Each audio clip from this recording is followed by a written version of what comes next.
Iya, iya. Jadi lebih mudah gitu, Oh iya, oke. luas, ya. Jadi bisa lebih maksimal ya dalam memberitakan Heeh, Injil iya. ya.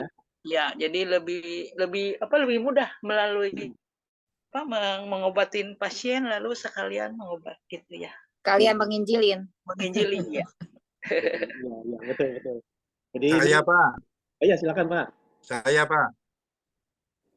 Ya, silakan Pak. Jadi kalau bagaimana pendapat saudara jika ada seorang pengusaha, ya kan, sudah mapan nih, Iya, Iya. menjadi, tadi pertanyaan menjadi hamba Tuhan, Pak. iya menjadi hamba Tuhan penuh waktu. Iya, betul tuh. Dan ini sudah terjadi di suatu gereja di Jakarta. Hmm, Jadi kecenderungannya para pengusaha muda ini, mereka mapan dulu, baru melayani Tuhan. Dan hmm, tidak main-main, jadi sebagai pengerja aktif gitu Pak. oh, iya. Dan mereka pengusaha besar ya, jadi ini sungguh-sungguh fenomena yang sangat-sangat luar biasa. Jadi pada umumnya kan profesi hamba Tuhan kan kalau di denominasi tertentu kan jadi sebagai pengerja begitu ya. Nah ini terbalik ya Pak. Hmm, Mereka itu sudah mencari profesinya sebagai pengusaha, kemudian setelah mapan justru mereka belajar di teologi fakultas teologi, dan mempergunakan kemampuannya sebagai pengusaha maupun sebagai anak kesadaran yang tinggi melayani jemaatnya. Dan ini saya tahu persis ada di Jakarta, Pak. Jadi menurut saya ini fenomena yang lagi demi kemuliaan nama Tuhan. Demikian, Pak. Ya. makasih Pak. Oh ya, apakah suara saya cukup jelas terdengar atau putus-putus? Berputus-putus, Pak. Putus-putus ya. Baik, saya akan coba matikan dulu kamera Putus. saya supaya koneksinya bisa lebih baik. Oke, ya terima kasih Pak Teguh untuk responnya. Dan tadi kalau tentang dokter yang menjadi hamba Tuhan penuh waktu, maka ini juga salah satu hal yang kita patut syukuri, karena orang ini di satu sisi dia mengobati sakit jasmani dari pasiennya, tapi di sisi yang lain dia juga dapat mengobati sakit di dalam rohani pasien yang dia temui ya. Jadi ini cukup baik, efektif, dan mungkin untuk rekan-rekan juga ingat dan ketahui bahwa salah satu cara untuk firman Tuhan, pelayanan Kristiani bisa sampai kepada orang banyak adalah melalui adanya klinik dan rumah sakit. Sehingga ada rumah sakit Kristen yang kemudian bisa jadi berkat bagi banyak orang, termasuk yang non-Kristen, dan itu sangat efektif di dalam pelayanan. Suara saya masih putus-putus? Enggak, udah aman. Udah aman? Oke, makasih. Aman. Ya, nah rekan-rekan sekalian, sedikit informasi juga. Kalau mungkin Bapak Ibu ada yang tahu nama seorang bernama Hudson Taylor, beliau ini adalah seorang dari Inggris Raya yang adalah seorang yang bekerja ataupun mempelajari bidang kesehatan. Dia bisa dikatakan seorang tenaga medis, tetapi kemudian di dalam hasil pergumulan dia bersama dengan Tuhan, dia mendapatkan beban, kerinduan untuk memberitakan Injil ke tanah China. Makanya kalau saudara-saudari lihat di dalam gambar di sebelah kanan, ini beliau pakai baju koko orang China ya. Jadi memang di satu sisi dia ini orang Eropa, tapi untuk dia bisa lebih diterima dalam memberitakan Cina sana, RRC sana, dia menggunakan baju yang tidak asing buat orang-orang di sana. Sehingga bisa dikatakan salah satu orang yang Tuhan pakai, yang berjasa dalam memberitakan Injil di tanah China adalah Hudson Taylor. Dan dia dulunya adalah seorang tenaga medis. Jadi kita bisa lihat bahwa seorang yang berkecimpung di bidang medis bisa dipakai Allah dengan luar biasa agar Injil bisa diberitakan ke banyak orang. Nah, hal serupa sebenarnya sudah terjadi ratusan tahun yang lalu ketika ada seorang bernama Lukas. Dia menjadi orang yang dipakai Tuhan dengan latar belakang seorang tenaga medis. Nah, jadi kalau rekan-rekan lihat, di dalam Lukas pasal 1 ada kata-kata Theophilus yang mulia. Nah, di dalam Kisah Rasul pasal 1 disebut juga tentang Theophilus. Jadi penerima Injil Lukas dan penerima kitab Kisah para Rasul adalah orang yang sama, yaitu Theophilus. Nah, ketika dikatakan dalam buku yang pertama, artinya ini bicara tentang Lukas, kitab yang sebelumnya. Nah, ketika di sini dikatakan dalam buku yang pertama di dalam Kisah Para Rasul, nah kita akan lihat di sini bahwa dalam 16 ayat 10 di situ ditulis setelah Paulus melihat penglihatan itu, segeralah kami mencari kesempatan untuk berangkat ke Makedonia karena dari penglihatan itu kami menarik kesimpulan bahwa Allah telah memanggil kami untuk memberitakan Injil kepada orang-orang di sana. Jadi rekan-rekan bisa lihat bahwa mulai dalam Kisah Rasul pasal 16 ini, suara saya cukup jelas kedengaran? Ya, sekarang jelas. Tadi hilang ya? Ya, tadi hilang. Ya, jadi kita lihat di sini. Oke, terima kasih untuk infonya. Jadi di dalam pasal 16 berarti ketika disebut kata-kata kami, itu menunjukkan bahwa penulis kisah para rasul ikut bergabung di dalam pelayanan Paulus. Dan salah satu orang yang terlibat di dalam pelayanan Paulus adalah ada beberapa nama yang kita lihat secara bersamaan di sini. Di dalam Kolose 4 ayat 14, salam kepadamu dari tabib Lukas yang kekasih. Jadi Lukas ini adalah seorang tabib, seorang yang berkecimpung di bidang kesehatan, bidang medis. Dan kemudian ada lagi seorang bernama Demas. Ya mohon maaf ya, ini memang ternyata koneksi internet di tempat saya sedang kurang stabil. Nah kemudian di dalam Filemon ayat 24 disebut juga ada Demas dan ada Lukas, teman-teman sekerjaku. Nah tapi di dalam 2 Timotius 4 ayat 10 dan 11, ketika disebutkan Demas dan Lukas, ada dua hal yang berbeda. Demas dulunya adalah rekan sekerja Paulus, tapi di dalam 2 Timotius 4, ketika Paulus hendak meninggal, dikatakan Demas telah mencintai dunia ini. Nah di ayat 11, hanya Lukas yang tinggal dengan aku. Jadi kita bisa lihat di sini bagaimana Lukas adalah seorang yang merupakan rekan kerja Paulus yang setia, setidaknya sampai Paulus mati, Lukas tetap setia kepada Tuhan dan melayani Tuhan. Sedangkan Demas tidak demikian. Demas awalnya melayani bersama dengan Paulus dan Lukas, tapi di sini dikatakan mencintai dunia ini. Ya sudah meninggalkan Paulus dan meninggalkan Kristus karena lebih mencintai godaan dan tawaran dunia. Nah, jadi rekan-rekan sekalian, kita bisa melihat teladan singkat dalam bagian ini, bagaimana ada seorang yang sebenarnya punya masa depan yang cukup menjanjikan sebagai seorang tenaga medis, sebagai tanda kutip seorang dokter, tetapi ternyata dia bersedia melayani Tuhan penuh waktu bersama-sama dengan Paulus, dan ketika ada orang di dalam pelayanannya yang kemudian melenceng, kemudian meninggalkan Tuhan, Lukas tetap setia kepada Tuhan. Sehingga rekan-rekan sekalian, kita bisa bersyukur ketika ada orang seperti ini, dan kiranya ini menjadi sebuah teladan yang baik juga buat kita bahwa yang diharapkan kita sebagai anak-anak Tuhan, apapun profesi kita, itu jadi orang-orang setia kepada Tuhan. Dan kalau memang Tuhan kita untuk melayani waktu, biarlah kita juga terbuka pada panggilan dan kehendak Tuhan tersebut. Sehingga kalau kita lihat di sini, Lukas luar biasa, menjadi penulis dua kitab di dalam kitab suci kita, Injil Lukas dan Kisah Para Rasul. Sehingga melalui tulisan-tulisan tersebut, jemaat Tuhan terberkati. Nah, sekian untuk pengantar dari tokoh Lukasnya. Nah, mengenai Injil Lukas itu sendiri, ada sedikit gambaran, yaitu dari Injil Lukas ini setidaknya di ayat 2 ada semacam tujuan. Kenapa Injil Lukas ini ada? Karena kalau tadi rekan-rekan melihat, Lukas sedang menulis Injil ditujukan secara langsung kepada seorang bernama Theophilus. Disebutkan Theophilus yang mulia. Jadi kemungkinan Theophilus ini adalah seorang bangsawan.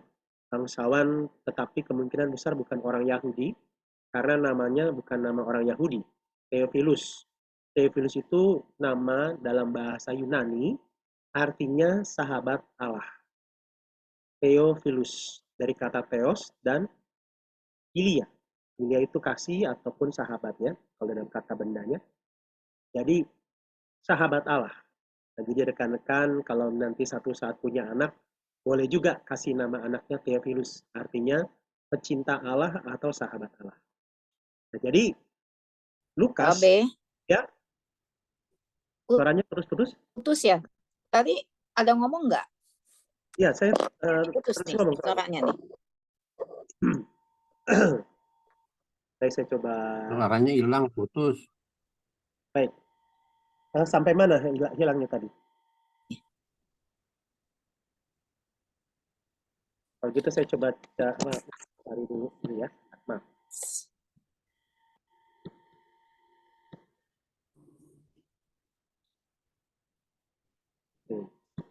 Sebentar, saya coba ganti.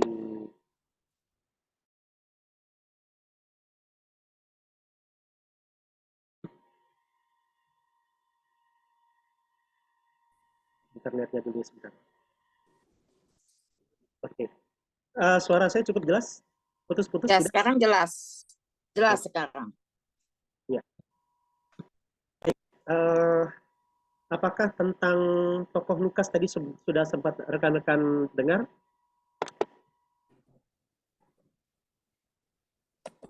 Ada sih dengar.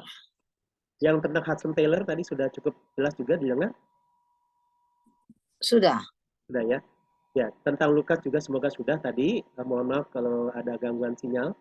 Jadi Lukas ini kita melihat sebagai seorang yang adalah tenaga medis, tapi kemudian dipakai Tuhan, melayani Tuhan penuh waktu, dan bahkan kesetiaannya kepada Tuhan telah teruji ketika ada salah satu rekan kerjanya bernama Demas yang telah membelot ataupun telah mencintai dunia ini sehingga meninggalkan Tuhan. Lukas tetap setia dan bahkan dipakai Tuhan menjadi berkat bagi banyak orang. Jadi melalui bagian ini kita patut bersyukur dan kiranya teladan Lukas ini bisa menjadi berkat buat kita bahwa apapun profesi kita, selama kita setia kepada Tuhan, kita pasti bisa dipakai menjadi berkat bagi banyak orang. Nah, rekan-rekan, saya ajak masuk tetap kepada sedikit penjelasan tentang Injil Lukas. Maka dari bagian awal sudah diberikan penjelasan ataupun petunjuk bahwa Injil Lukas ini ditujukan pertama-tama kepada seorang bernama Theophilus. Kalau tadi rekan-rekan sempat lihat ya, dikatakan Theophilus yang mulia. Jadi ada seorang bernama Theophilus, ketika disebut yang mulia, kemungkinan besar dia adalah seorang bangsawan. Nah, bangsawan di sini kemungkinan besar bukan orang Yahudi, karena nama Theophilus itu adalah nama Yunani. Dari kata theos, kata dasarnya, dan philia, kata dasarnya. Jadi, Theophilus artinya sahabat Allah atau pecinta Allah. Jadi kalau rekan-rekan mau punya anak, bisa juga beri nama anaknya Theophilus. Gitu. Nah, jadi Lukas mau menyampaikan Injilnya ini dengan tujuan agar supaya setiap berita-berita yang didapat oleh Theophilus tentang peristiwa-peristiwa yang terjadi di dalam kehidupannya ataupun yang pernah dia dengar secara khusus tentang Yesus, Lukas mau mencoba mengumpulkan setiap datanya sedemikian rupa dan disusun supaya sedemikian jelas secara berurutan agar setiap berita, pengajaran, peristiwa tentang Yesus yang didengar oleh Theophilus itu sungguh-sungguh benar. Sehingga itu akan menimbulkan respon dari Theophilus untuk kemudian percaya dan mengikut Yesus. Nah, Injil Lukas ini secara sederhana bisa dibagi menjadi 4 bagian. Jadi di pasal 1 dan 2 itu ada semacam pendahuluan mengisahkan tentang awal-awal kelahiran Yesus. Kemudian Lukas pasal 3 sampai 9 mengisahkan tentang pelayanan Yesus di Galilea. Nah, pasal 9 sampai 19 ini mengisahkan tentang Yesus yang dalam perjalanan ke Yerusalem dengan berbagai ajaran, dengan berbagai peristiwa yang terjadi di situ. Mulai pasal 19 sampai 24 ini menjadi pasal ataupun bagian akhir dari Injil Lukas, itu mengisahkan tentang pelayanan Yesus di Yerusalem, baik itu pengajaran, peristiwa-peristiwa tertentu, penderitaan, sampai kematian dan kebangkitan Yesus. Jadi ini adalah gambaran besarnya, sehingga dari bagian ini rekan-rekan sudah bisa melihat bagaimana penulisan Injil Lukas ini sangat rapi, sangat sistematis, sangat berurutan. Nah, rekan-rekan sekalian, hal yang menjadi penekanan besar yang dilakukan oleh Lukas adalah dia menyoroti tentang apa yang menjadi tujuan kehadiran Yesus dan apa misi Yesus ketika dia datang ke dunia. Nah, inilah yang menjadi tema besar dari Injil Lukas, khususnya melalui pasal 4 ayat 17 sampai 21, ketika dikatakan kepadanya diberikan kitab Nabi Yesaya, dan setelah dibukanya ia menemukan nas di mana ada tertulis, Roh Tuhan ada padaku, oleh sebab ia telah mengurapi aku untuk menyampaikan kabar baik kepada orang-orang miskin, dan ia telah mengutus aku untuk memberitakan pembebasan kepada orang-orang tawanan dan penglihatan bagi orang-orang buta, untuk membebaskan orang-orang yang tertindas, untuk memberitakan tahun rahmat Tuhan telah datang.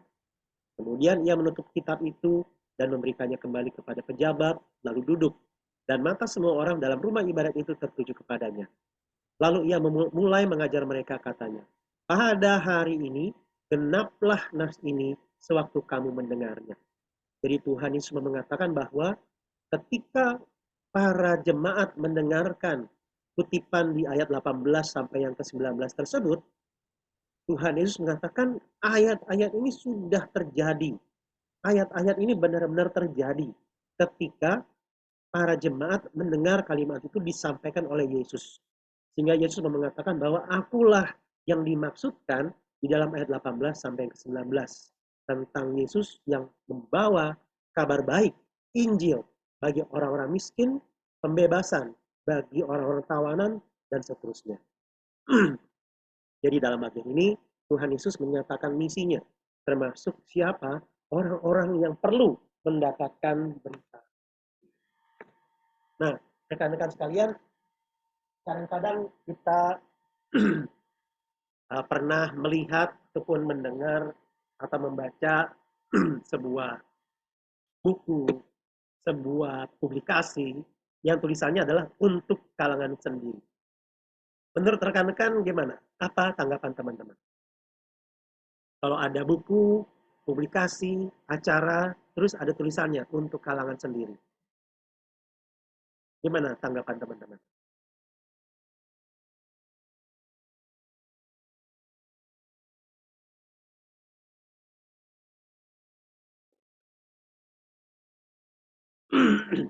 Ya, mungkin maksudnya tidak eh, di luar, maksudnya untuk hanya di dalam aja gitu ya, maksudnya kan tidak diorbitkan. Jadi tidak dipublikasikan secara luas ya Bu ya? Iya, tidak dipublikasikan keluar gitu. Jadi hanya untuk kita aja gitu. Terima kasih Bu. Dan kadang-kadang kita juga agak bingung ya dengan kata-kata ini ketika kita bicara tentang Injil, firman Tuhan. Ketika dikatakan untuk kalangan sendiri, kadang-kadang kita jadi agak bingung. Kok Injil untuk kalangan sendiri? Bukankah orang banyak harus kenal Injil, dengar Injil? Nah, jadi rekan-rekan sebenarnya bicara tentang untuk kalangan sendiri, ini tidak langsung istilah yang negatif. Kenapa? Karena mungkin ada dugaan bahwa kalangan luar belum tentu mampu untuk memahami dengan benar ketika mendapatkan info, acara, buku yang kita labeli, kita tuliskan untuk kalangan sendiri. Orang-orang tersebut mungkin belum siap karena banyak hal yang mereka belum tahu. Sehingga kalau mereka belum punya landasan informasi yang cukup, maka mereka akan kaget, mereka akan kecewa, atau mungkin mereka akan merendahkan informasi, buku, acara yang bertuliskan untuk kalangan sendiri. Nah, tetapi rekan-rekan, Injil itu tidak untuk kalangan sendiri. Kenapa? Karena semua kalangan perlu mendapatkan. Hanya saja memang ketika ada kata-kata kebaktian untuk kalangan sendiri, buku rohani ini untuk kalangan sendiri, itu karena kalangan luar yang non-Kristen mungkin belum memahami dengan benar, mungkin perlu tahapan supaya bisa nantinya memahami dan menerima dengan benar. Kalau tidak, mereka akan cepat-cepat menolak ataupun mungkin bisa jadi marah dan lain sebagainya. Nah, jadi rekan-rekan, lain kali ketika misalnya ada acara kekristenan, kebaktian, buku rohani, dan itu ada tulisan untuk kalangan sendiri, itu di dalam pemahaman ini ya, bahwa kalau kalangan non-Kristen yang belum punya pemahaman yang baik tiba-tiba dapat informasi ataupun ikut kebaktian atau dapat buku ini, mungkin mereka akan shock, mungkin mereka akan kaget, ya. Tapi kita punya semangat bukan untuk menghalangi orang untuk menerima kebenaran.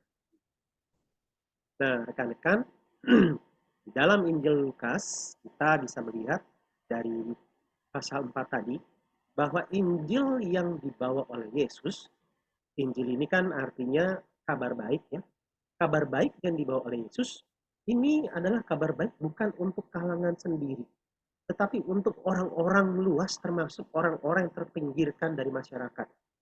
Jadi kalau nanti rekan-rekan ingat kembali Injil Lukas yang sudah rekan-rekan baca, di situ disebutkan tentang adanya orang-orang miskin, orang-orang cacat, yang buta, yang lumpuh, yang sakit kusta, bahkan juga orang-orang Samaria, orang kusta dari Samaria yang ternyata ketika disembuhkan malah mengucap syukur, tidak cepat-cepat pergi kepada imam untuk disahkan sebagai orang yang sembuh.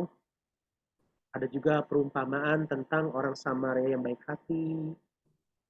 Padahal buat orang-orang Yahudi, orang Samaria itu dianggap orang blasteran yang tidak murni lagi keyahudiannya, sehingga seringkali diremehkan.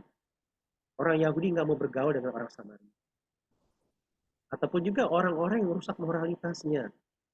Sehingga rekan-rekan misalnya ambil contoh ada seorang perempuan berdosa yang kemudian mengurapi kaki Yesus saat ada perjamuan yang diadakan oleh tuan rumah bernama Simon. Simon ini orang Farisi.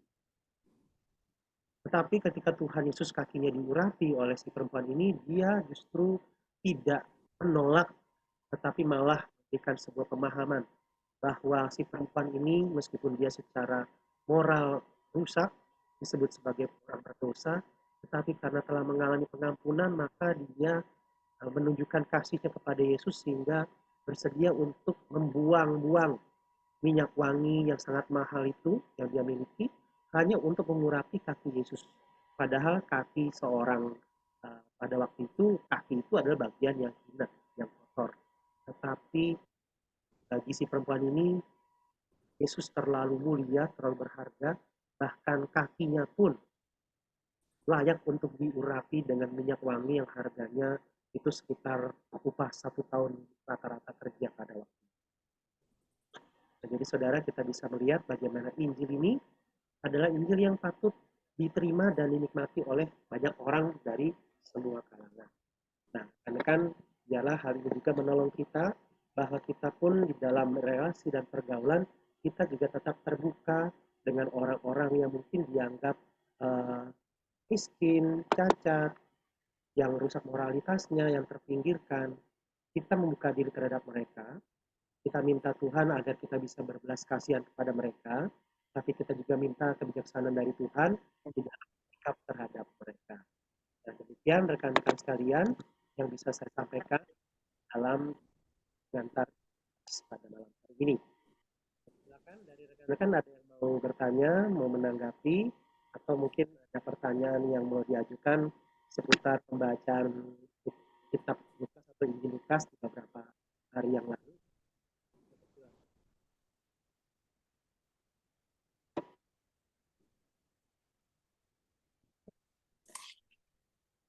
Ya, silakan teman-teman yang mau bertanya, langsung aja dibuka mute-nya. Selamat malam. Malam. Halo Pak. Pak Abraham, saya mau ini ya bertanya ya.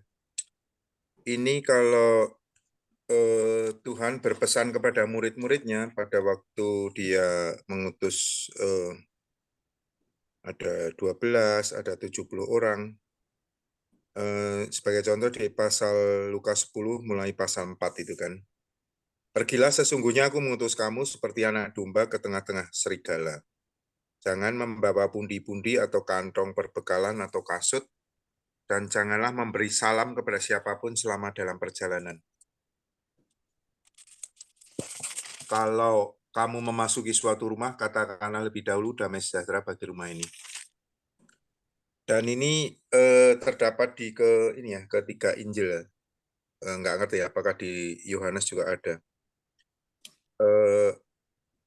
Maksud Tuhan bagaimana ya kok selalu melarang murid-muridnya membawa perbekalan, membawa pundi-pundi, bahkan pakaian ganti juga tidak boleh dibawa. Mohon penjelasannya, Pak. Baik, terima kasih Pak Teguh untuk pertanyaannya. Jadi secara umum pada intinya Tuhan mengajak para murid untuk belajar mengandalkan pemeliharaan Tuhan atas kehidupan dan pelayanan mereka. Sehingga mereka dalam pelayanan mereka itu tidak kemudian khawatir dengan kebutuhan dan kehidupan mereka sehari-hari. Itu yang paling utama. Mereka diajak untuk belajar beriman kepada Tuhan yang sanggup memelihara mereka. Dan yang kedua, memang secara praktis, kalau mereka terlalu banyak membawa perbekalan, bahan pakaian, dan seterusnya, maka itu sangat menyulitkan mereka untuk beraktivitas dan melayani dari rumah ke rumah. Ibaratnya ketika seorang bepergian, zaman itu kan belum ada tas ransel yang besar ya, seperti orang-orang zaman sekarang beberapa itu istilahnya ada yang adalah backpacker. Jadi mereka pakai backpack, tas ransel yang tebal-tebal besar-besar, di mana di situ isinya banyak. Nah, jadi bisa bayangkan kalau ada seorang pemberita firman yang bawaannya banyak-banyak seperti itu, pasti sangat sulit buat mereka. Mereka akan keberatan untuk pergi bepergian kemana-mana. Nah, yang ketiga juga di sini kita bisa melihat bagaimana ketika mereka diminta untuk membawa sangat sedikit sekali barang perbekalan, itu menjadi sebuah kesempatan kalau orang yang mereka injili dan layani itu berespon dengan sangat baik, pasti orang-orang ini akan kemudian dipakai Tuhan untuk memelihara para murid yang sedang memberitakan Injil dari rumah ke rumah tersebut. Nah, jadi ini sebagai sebuah kesempatan untuk orang yang diinjili pun bisa berbagian dalam mendukung para murid yang memberitakan Injil dari satu tempat ke tempat yang lain. Jadi begitu Pak kira-kira. Nah, cuma memang ketika di sini ada juga hal yang perlu disikapi oleh para murid. Jangan sampai mereka terlalu lama berada di sebuah rumah yang mereka layani. Jadi artinya kalau mereka terlalu lama di sana, mereka tidak ada kesempatan untuk memberitakan ini di tempat-tempat yang lain. Dan mereka akhirnya menjadi terlalu nyaman. Sehingga ibaratnya menjadi orang yang melayani itu memandang muka. Padahal justru Injil Lukas menuliskan bahwa pelayanan pemberitaan firman itu tidak pandang muka, tidak diskriminatif, tidak pilih kasih. Jadi begitu Pak kira-kira. Tiga hal tadi yang menjadi alasannya kenapa ada instruksi Tuhan Yesus seperti tadi. Apakah cukup jelas Pak? Cukup jelas Pak.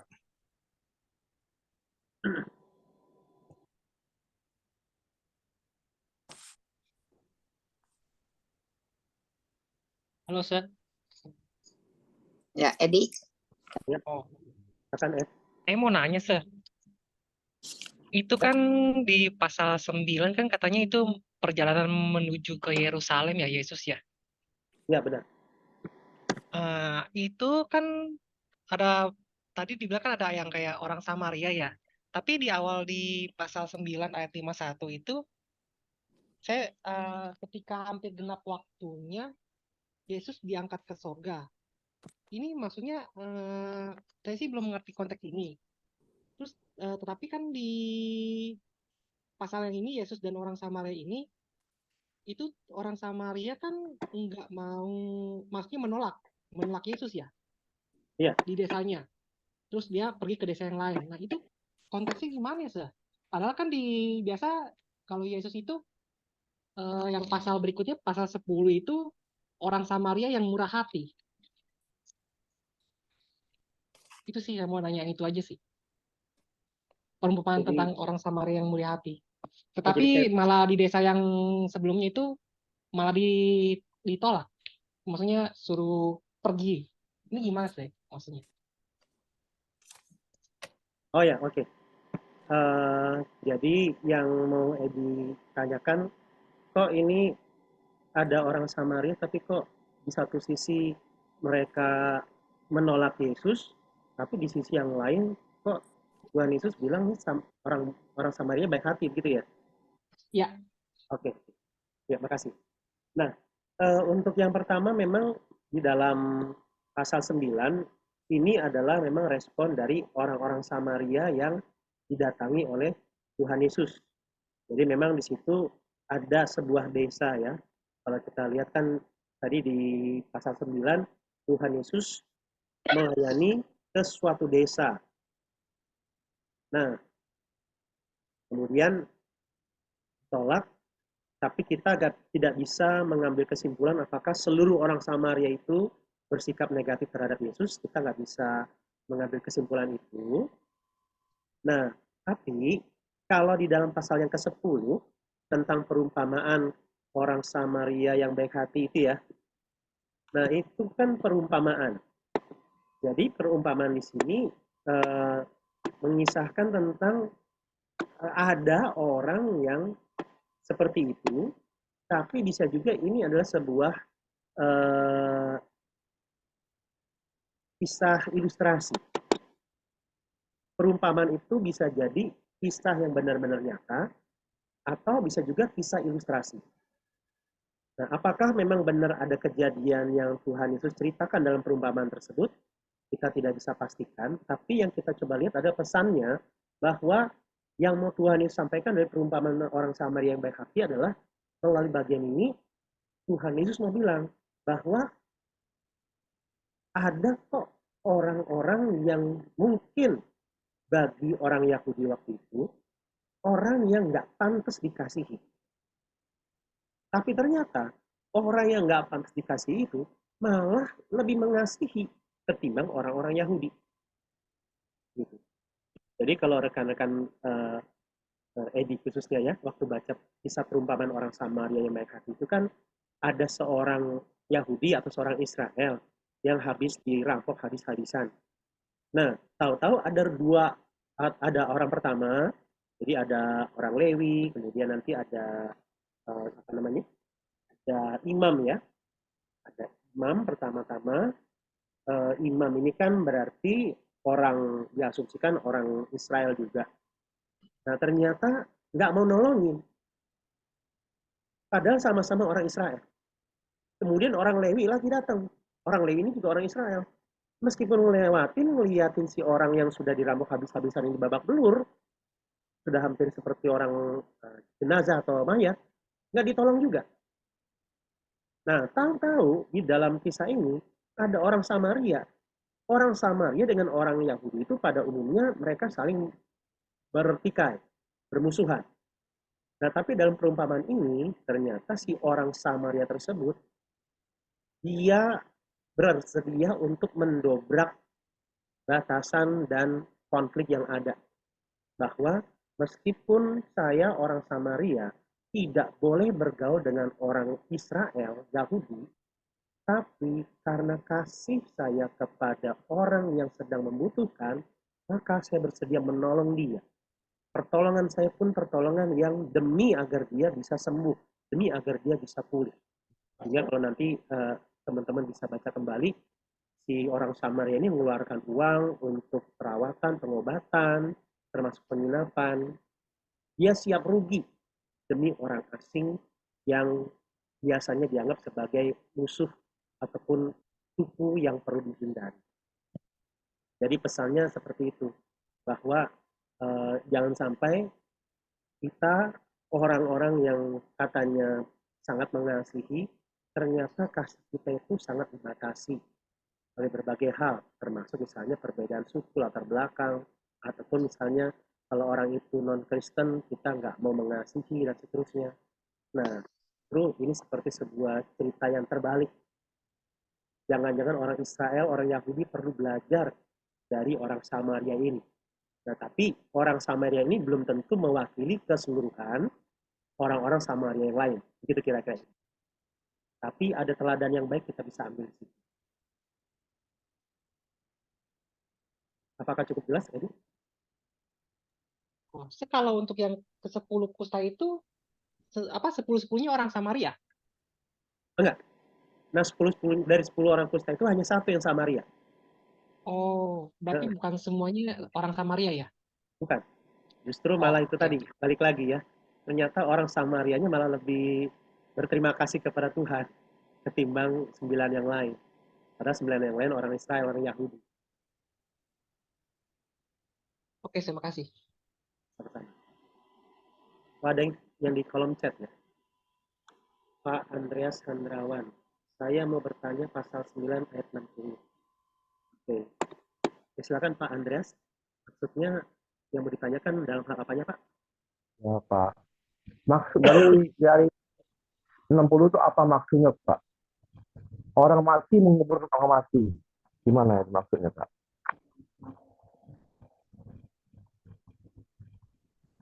Oh, oke. Saya coba baca juga, Pak ya. Jadi Ya. kita melihat di sini mulai dari ayat yang ke-57. Jadi kita mulai melihat di ayat yang ke-57 pasal 9. Ketika Yesus dan murid-muridnya melanjutkan perjalanan mereka, berkatalah seorang di tengah jalan kepada Yesus, aku akan mengikut engkau kemana saja engkau pergi. Nah, jadi ada orang yang terpukau mungkin dengan Yesus, sehingga bersedia untuk menjadi murid Yesus. Tetapi kemudian kita lihat di dalam bagian ini, Yesus bilang, apakah kamu siap untuk mengikut saya? Kalau kamu siap mengikut saya, ingat baik-baik bahwa bahkan orang yang kamu ikuti, yaitu saya, itu susah mendapatkan tempat yang nyaman dan penerimaan. Makanya Tuhan Yesus memberikan perbandingan antara dia dengan serigala, dia dengan burung, bahwa binatang-binatang aja punya sarang, punya tempat untuk dia mendapatkan kenyamanan dan penerimaan. Sedangkan Tuhan Yesus enggak. Sehingga Yesus mau mengatakan, kamu yakin mau mengikut saya? Susah loh kalau mengikut saya, kondisi seperti ini. Nah, jadi orang pertama, dia bilang, saya mau ikut engkau. Nah, tapi kemudian, ayat 59, gantian, Tuhan Yesus ngajak. Tapi bukan orang yang tadi, melainkan orang yang lain. Ikutlah aku. Nah, jadi orang ini bilang, izinkan aku pergi dahulu menguburkan Bapakku. Nah, baru kemudian Tuhan Yesus bilang, biarlah orang mati menguburkan orang mati. Tetapi engkau pergilah dan beritakanlah kerajaan Injil di mana-mana. Nah, jadi ini sebuah perkataan Yesus yang mengatakan bahwa izinkanlah aku pergi dahulu menguburkan Bapakku. Nah, waktu pas si orang ini diajak Yesus untuk mengikut Tuhan Yesus dan jawab seperti ini, maka yang menjadi pertanyaan, mau sampai kapan si orang ini akan melakukan acara penguburan terhadap ayahnya? Karena di sini tidak ada kepastian apakah bapaknya sudah meninggal atau masih hidup. Atau jangan-jangan dia berkata, saya akan ikut Tuhan nanti kalau bapak saya sudah meninggal. Nah, kalau itu terjadi, maka ini ada sebuah waktu yang tidak jelas. Kapan ini orang akan mengikuti Yesus? Jangan-jangan sudah kelamaan nanti ternyata lupa. Dan akhirnya ya udah, tidak jadi mengikuti Yesus. Nah, jadi ini adalah sebuah sikap Yesus terhadap orang yang mungkin sepertinya memberikan alasan yang cukup baik ketika menunda untuk mengikuti Yesus, tetapi ternyata perlu diuji, benar nggak ini? Alasannya adalah alasan yang benar. Jangan-jangan ini adalah sebuah alasan berdalih supaya dia tidak usah mengikuti Yesus. Jadi biarlah orang mati menguburkan orang mati. Jadi bukan maksudnya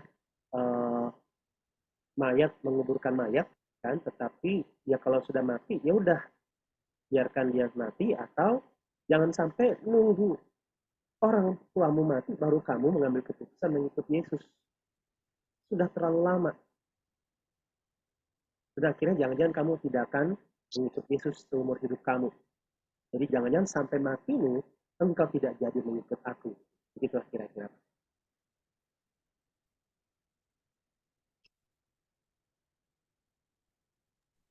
Paham, Pak. Oke, Pak.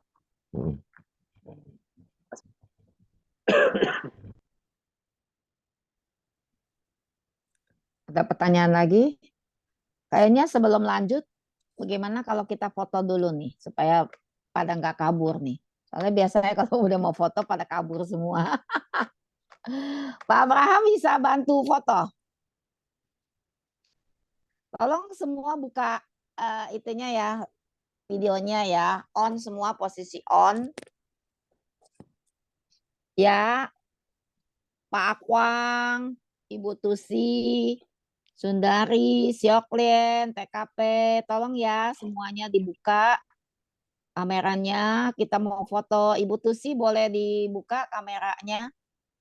Ya. Ya, Sundari, Henki, Maili, Riani, tolong dong dibuka. Sebentar aja kasih lihat wajahnya aja cukup kok ya. Nggak usah sampai ke bawah, nggak apa-apa. Mau pakai daster juga nggak apa-apa. Nggak kelihatan. Ayo wajahnya aja ditampilkan, tolong ya semuanya. Dengar nggak nih, Sioklien, Riani, Maili, tolong dong wajahnya saja yang yang kelihatan ya. Wajahnya aja yang penting. Ya, nggak usah sampai ke bawah juga nggak apa-apa. Maili, Sioklien mukanya nggak kelihatan loh, cuman kepalanya doang loh. Hah? Nggak kelihatan itu. Nah, gitu dong. Mukanya kasih lihat biar kita kenalan ya. Ya, Sundari tolong dong, Sundari ya Mariani. Bisa tolong dibuka. Ya, Riani. Ya, oke, semuanya sudah dibuka. Pak Abraham tolong difoto ya. Semua kasih senyum Pep Corden. Senyum semuanya. Siap ya. Tahan posisi. Ya. 1, 2, 3. 1, 2, 3. Oke. Oke, ya. Kita lanjut ya. Siapa yang mau bertanya silakan. Masih ada waktu.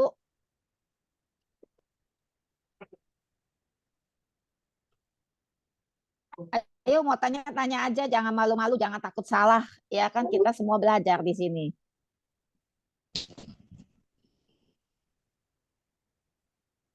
Ayo, kayaknya ya Herianto banyak nih pertanyaannya nih. Ayo Her. Tes, saya Ya. Pak. Tes. Dengar Ya, nggak? udah nyala, Halo, jelas, udah jelas. kedengeran kok suaranya. Itu apa? Saya mau tanya tentang Yohanes Pembaptis ya. Oh ya. Apakah itu kan si orang tua Yohanes Pembaptis kan Zakaria sama Elizabeth kan mandul ya, nggak punya anak. Betul. Terus di sana apakah Yohanes Pembaptis dari roh Allah apa dengan hubungan intim dengan Zakaria dan Elizabeth? Sorry. Oh ya. Kalau dari proses kelahirannya ya. Maksudnya ya dia dari roh Allah kayak Yesus apa Tuhan Yesus apa dia dari hubungan suami istri gitu.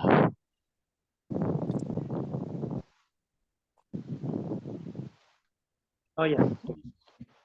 Jelas kalau dari Lukas pasal 1-nya itu kelahiran Yohanes Pembaptis ini terjadi atas hubungan dan yang wajar dari Zakaria dan Elizabeth ya. Oh.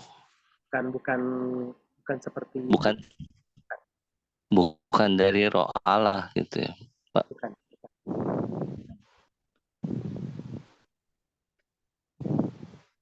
Jadi Jadi kalau yang kelahiran Yesus atau bagaimana Yesus bisa ada di rahim Maria itu memang pekerjaan Roh Kudus, karena memang kan hasil persetubuhan antara pria dan wanita. Gitu. Kalau itu yang terjadi berarti Yesus akan terhitung sebagai manusia berdosa juga.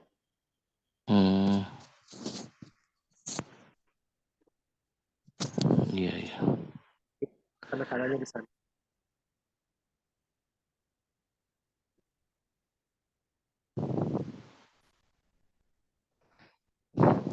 Halo, tes. Oh ya, ada pertanyaan lagi? Di Lukas 12 ya, tentang apa ya dia?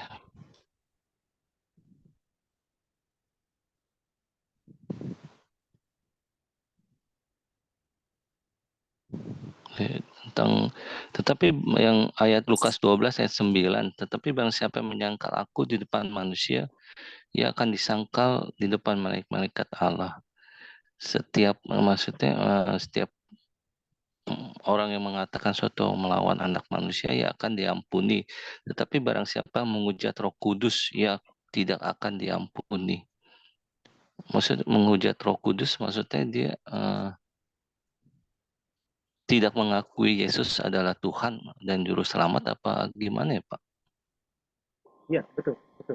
Jadi kan kalau di dalam, memang salah satu pekerjaan dan karya Roh Kudus adalah menginsafkan manusia akan dosa dan juga atas kebenaran ya, bahwa untuk orang bisa bertobat itu mereka harus dengar Injil yang disampaikan melalui pertolongan Roh Kudus.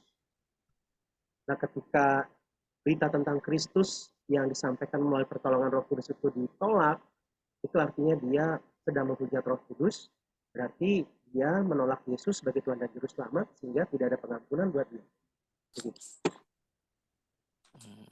Mungkin pakai contoh nyata, boleh contoh Abraham. Kalau kita ambil contohnya yang baru-baru tuh Agustan ya, dia mantan pendeta yang murtad gitu, itu berdosa terhadap Roh Kudus kan atau bukan?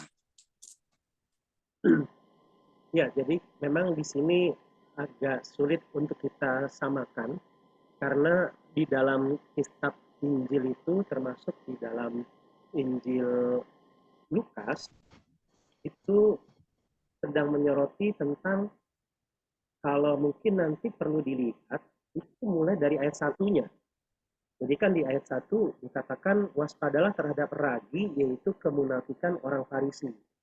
Jadi ada orang-orang Farisi itu, meskipun mereka pemimpin agama, tapi mereka itu menolak Yesus, menghina Yesus, merendahkan Yesus, bahkan di dalam bagian yang lain bilang Yesus itu kerasukan roh Beelzebul, mengusir setan pakai kuasa Beelzebul.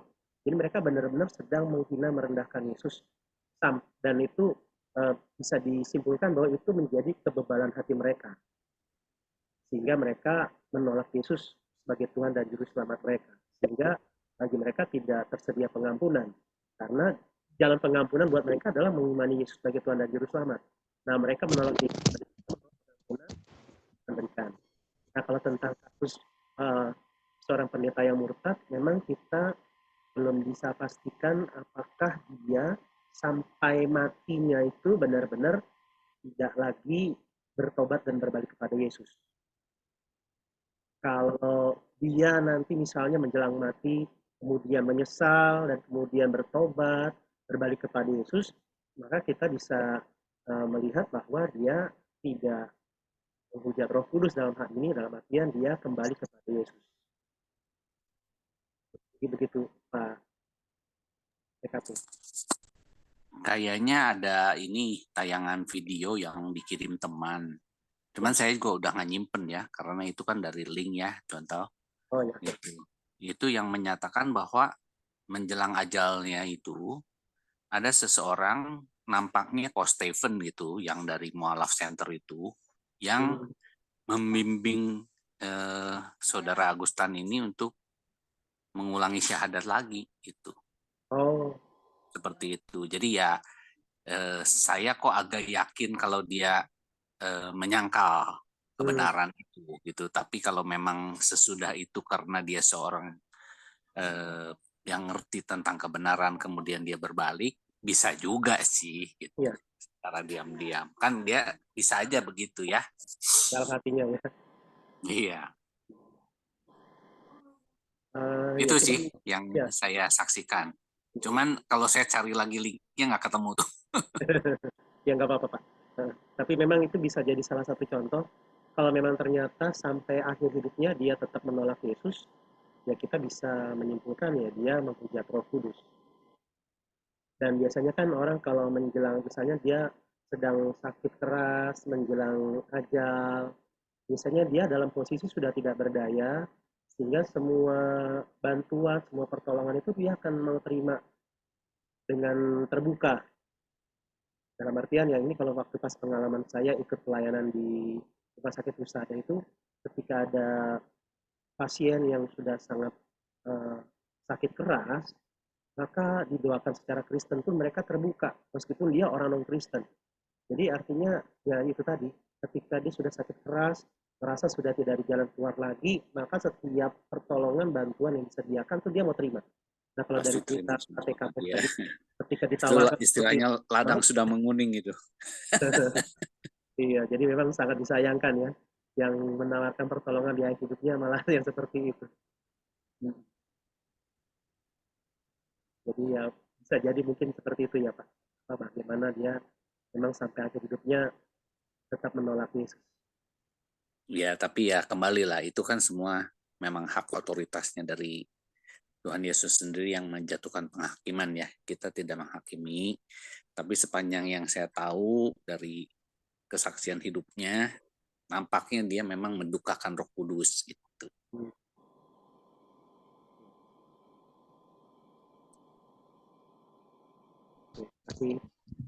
Terus satu pertanyaan lagi Pak. Kalau misalnya dia misalkan seorang pengusaha terus dia masih berbuat dosa, apakah dia masih bisa masuk ke surga apa neraka ya Pak? Tapi dia percaya kepada Tuhan Yesus, percaya. Oh Yanto ikut ibadah kau dua lagi yuk. Rindu nih. Iya. Yuk ikut yuk. Halo. Halo. Tes. Tapi kan dia dia percaya kepada Tuhan Yesus, tapi di dalam hidupnya masih berbuat dosa gitu Pak. Oh ya, oke. Ini memang mesti kita lihat dari dua sudut pandang. Yang pertama, apakah orang yang berbuat dosa ini adalah orang yang sudah percaya kepada Kristus atau yang belum percaya kepada Kristus? Nah, kalau dia orang yang belum percaya kepada Kristus, berarti secara relasi dia bukan anak-anak Tuhan, anak-anak Allah. Jadi, dia pun dalam artian begini, mau dia berbuat baik ataupun berbuat jahat, dia tetap masih di luar Kristus. Nah, tapi kalau orang ini sudah percaya kepada Kristus, berarti dia ada di dalam Kristus, dia anak-anak Tuhan. Ketika dia berbuat dosa, dia tetap dalam status sebagai anak Tuhan. Jadi kita perlu bedakan itu ya, bahwa kita sebagai orang yang sudah percaya kepada Kristus, kita itu anak-anak Tuhan. Nah makanya di dalam Yohanes pasal 1 ayat 12 kan mungkin teman-teman masih ingat ya, itu baru kemarin kita baca. Yohanes 1 ayat 12 kan dibilang kita yang percaya kepada Kristus itu diangkat menjadi anak-anak Allah. Nah, jadi pertanyaannya, setelah kita diangkat menjadi anak Allah karena iman kepada Kristus, apakah kita sudah tidak akan berbuat dosa lagi? Jawabannya, kita masih bisa. Kita masih bisa berbuat dosa, tapi itu tidak menghilangkan status kita sebagai anak. Jadi ibaratnya kita perlu bedakan antara orang ini, orang yang sudah ada dalam keluarga Allah atau belum. Kalau orang ini, ibaratnya saya, misalnya di luar sana ada anak kecil di GKPI, dia bukan anak saya. Mau dia berbuat baik sebaik apapun ya dia tetap bukan anak saya. Nah kalau misalnya anak saya Yosafat atau Yonatan, dia meskipun berbuat salah sama saya, itu tidak membuat dia kemudian, udah kamu berhenti ya, nggak usah lagi jadi anak saya. Mereka tetap jadi anak saya, gitu. Tapi saat itu dia sedang menyakiti hati saya. Gitu. Jadi gimana kira-kira? Oke. Jelas? Oke. Jelas. Thank you.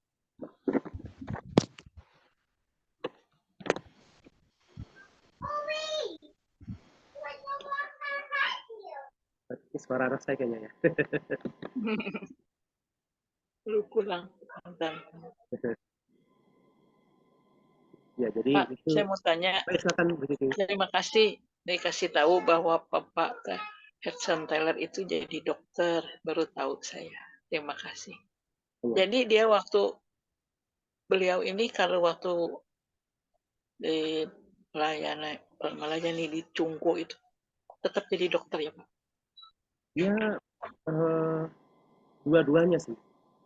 Oh. Ya, dan di situ kan memang dia nggak secara umum mempublikasikan tentang kemampuan dia dalam hal medisnya, tapi dia yang pasti dia memberitakan Injil kepada orang-orang di Cungko. Jadi dia ibaratnya punya apa namanya ya, semacam dinamika dalam memberitakan Injilnya itu ketika memang saat itu yang dia perlu lakukan adalah tindakan medis, maka dia akan lakukan tindakan medis. Ketika saat itu orangnya tidak perlu tindakan medis, maka dia langsung beritakan Injil, sehingga dia akan melihat dan melakukan sesuai dengan kondisi orang yang dia temui. Kemampuan medis tetap dia akan pakai. Ya, terima kasih Pak Abe. Bersama.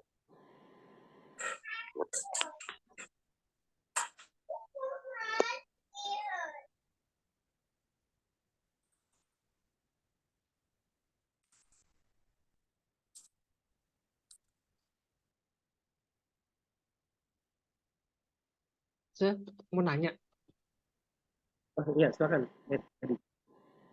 itu yang di Lukas 9, yang pasal 9 ayat 37 kan Yesus mengusir roh dari seorang anak yang sakit. Kan kalau di Matius sabnya itu menyembuhkan seorang anak muda yang sakit ayan. Itu konteksnya itu dulu sakit ayan itu kerasukan roh jahat ya, roh setan atau gimana ya?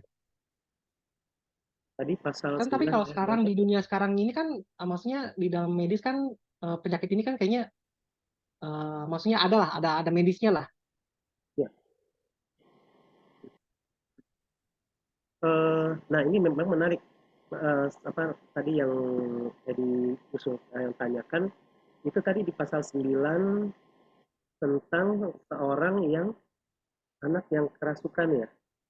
Iya ya. Ya, mengusir roh dari anak yang sakit. Mengusir roh dari anak yang sakit itu ayat 537. 37 ya. Oke, thank you. Ya, jadi ini sebuah hal yang menarik dalam artian begini. Yang menuliskan Injil Lukas dan peristiwa di dalam pasal 9 itu kan seorang dokter ya. Nah, Iya. ketika dia sebagai seorang dokter, terus melihat dua peristiwa tadi, berarti dia pasti sedang mencoba untuk menjelaskan peristiwa tersebut dari sudut pandang medis. Jadi kan ibaratnya kalau dia hanya seorang dokter, maka dia akan coba teliti, oh ini sakit ayan nih. Tetapi ternyata kalau kita lihat, yang dia tulis bukan tentang sakit ayannya. Bahwa ternyata di balik sakit yang dia alami ada roh yang mengganggu dia. Jadi memang dalam hal ini Lukas sebagai seorang dokter, ya silakan Bu Maili. Jadi Lukas sebagai seorang dokter, dia punya pengamatan bahwa penyakit yang dialami si anak ini bukan penyakit biasa seperti halnya hal natural, memang dia sakit ayan secara fisik. Tapi dari pengamatan dia, berdasarkan peristiwa yang dia pelajari itu, dia melihat ini pasti gangguan roh jahat. Nah, jadi memang dari pertanyaan Edi ini memang dalam kenyataan kita di dunia modern, kadang-kadang memang kita sulit membedakan antara orang ini kerasukan atau memang ada permasalahan dalam tubuh mereka. gitu. Dan kadang-kadang ilmu psikologi juga mencoba untuk menjelaskan berbagai peristiwa ataupun gejala-gejala yang dialami orang yang sedang sakit, sehingga mencoba untuk membedakan bahwa apakah ini permasalahan dari si orangnya di dalam diri dia atau dari roh jahat yang mengganggu gitu. Nah, jadi kalau di dalam kisah yang di Injil secara jelas Lukas mau bilang ini gangguan roh jahat, bukan masalah di kondisi kesehatan mata-mata ya. Nah, cuma kalau di dalam kondisi juga modern kita agak sulit membedakan. Nah, tapi dalam ini kadang-kadang untuk pengalaman-pengalaman perlu hikmat juga. Jadi pernah satu kali saya pakai contoh aja ya, mungkin supaya bisa lebih mudah. Jadi pernah satu kali saya melayani satu retreat anak-anak muda. Nah, terus kemudian di hari terakhir ada anak yang tiba-tiba nangis. Dan nggak tahu kenapa akhirnya terus ya saya layani, saya doakan. Nah, tahu-tahu ada lagi satu perempuan lagi yang ngamuk-ngamuk seperti orang yang kerasukan. Nah, kemudian ketika saya selesai melayani satu anak muda itu dan saya mau coba melayani si perempuan yang ngamuk-ngamuk ini, ternyata beberapa panitia itu mungkin karena melihat saya sudah selesai melayani, mereka dapat keberanian untuk coba melayani temannya ini. Sehingga si temannya ini, si perempuan ini dipegang kawan-kawan itu, panitia itu, dan ada salah satu yang entah kenapa mencoba untuk menjepit keningnya ini, si perempuan ini yang antara ini ya, alis, dia jepit pakai jarinya begitu, dijepit dan ditarik. Jadi kayak kita kalau misalnya pusing kan kadang-kadang kita suka tarik ini ya, pertengahan kening kita ini. Nah, dia tarik. Waktu dia tarik itu, si perempuan ini ngeringis kesakitan.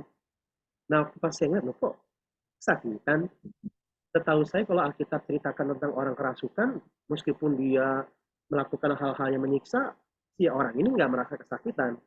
Selesai roh jahat itu mengganggu, baru dia merasa kesakitan.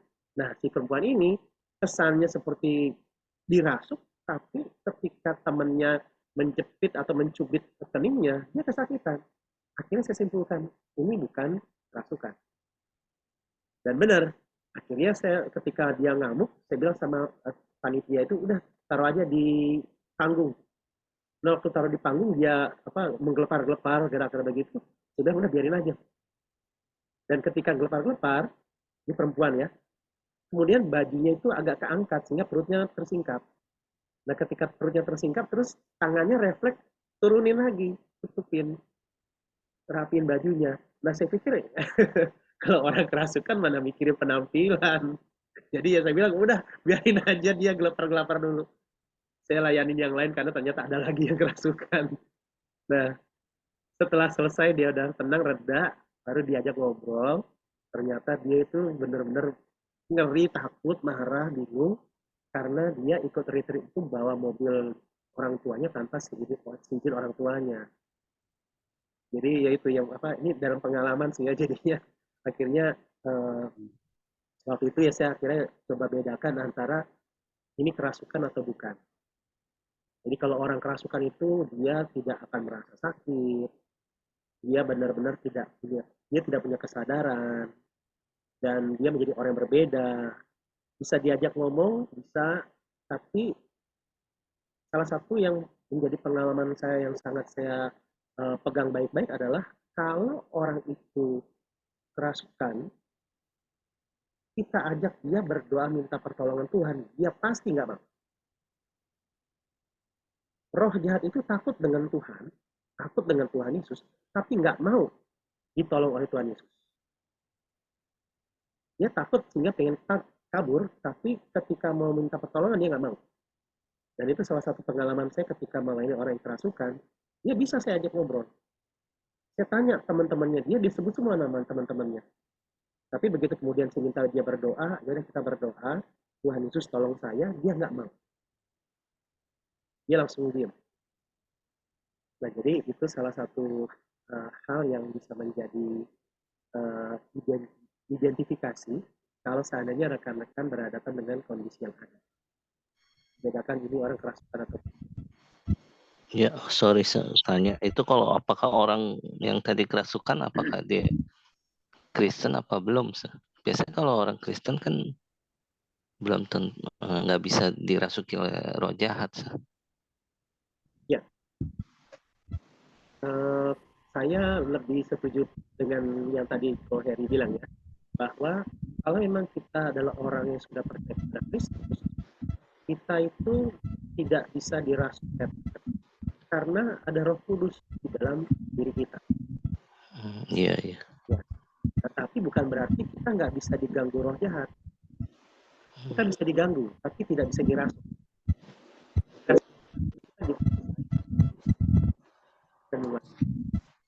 Jadi orang Kristen, orang yang sudah percaya Kristus ya, itu tidak mungkin dirasuki roh jahat. Tapi kalau dia hanya Kristen KTP, imannya belum kepada Kristus, ya pasti bisa. Jadi kita bedakan antara Kristen secara iman atau Kristen secara KTP.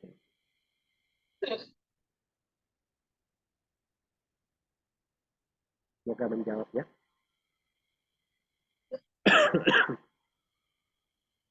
Oke kali ya, saya rasa ya udah cukup ya. Yang namanya Udah mau jam 9.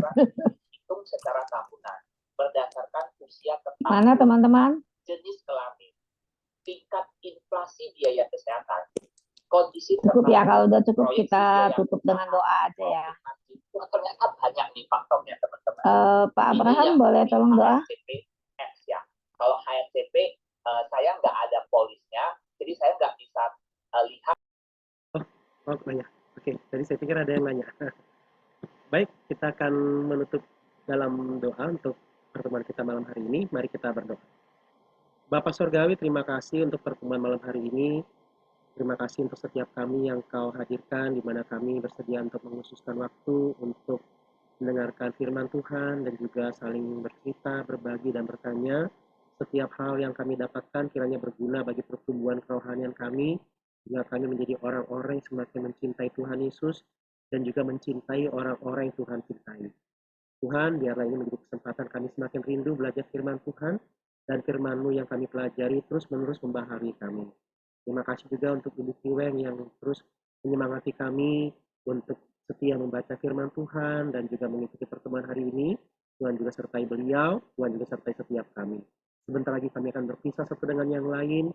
Kiranya kasih karunia dari Tuhan Yesus Kristus dan kasih Allah Bapa dan persekutuan Roh Kudus menyertai kami senantiasa mulai hari ini, esok, bahkan sampai selama-lamanya. Amin. Terima kasih.